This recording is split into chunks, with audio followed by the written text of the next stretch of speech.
আরে এ হাত!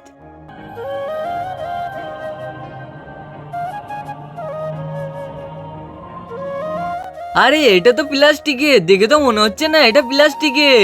তা বলে অনেক সুন্দর আছে, তার সঙ্গে এই গলার মালারও অনেক সুন্দর লাগছে। এক কাজ করি, গলার মালাটা খসে দেখি। এটা দেখে মনে হচ্ছে অনেক দামি হবে। হ্যাঁ, ওটা অনেক দাম। হ্যাঁ, আরে তুমি বলতে পারো? হ্যাঁ, খানিক আগে তো লড়ছিলেই না। আরে আমাকে একটা অভিশাপ দিয়েছিল, আমাকে পাথর বানিয়ে এই চেনটা পরিয়ে দিয়েছে। যে চেনটা খসে দিবে তখনই আমি আজাদ হয়ে যাব। অভিশাপ দিয়েছিল। তা বলে তুমি কে? কিন্তু তার আগে তোমরা যদি এই ছবি দুটো মন থেকে ভালোবেসে থাকো, ভিডিওটা এক করে চ্যানেলটা সাবস্ক্রাইব করে দিবে। আর তোমরা যদি না করো তাহলে বুঝে নেবো তোমরা কোনোটাই ভালোবাসো না। কমেন্টে জানাবে 1 না 2। আরে তোমার আমি একটা ইচ্ছা পূরণ করতে পারি, তুমি বলো। আরে আমার একটা ইচ্ছা পূরণ করবে তাহলে অনেকগুলো টাকা দাও। এই নাও, তোমার যদি কোনোদিন টাকা প্রয়োজন হয় তাহলে এই চেনটা হাতে নিয়ে আমাকে স্মরণ করবে, আমি চলে আসবো।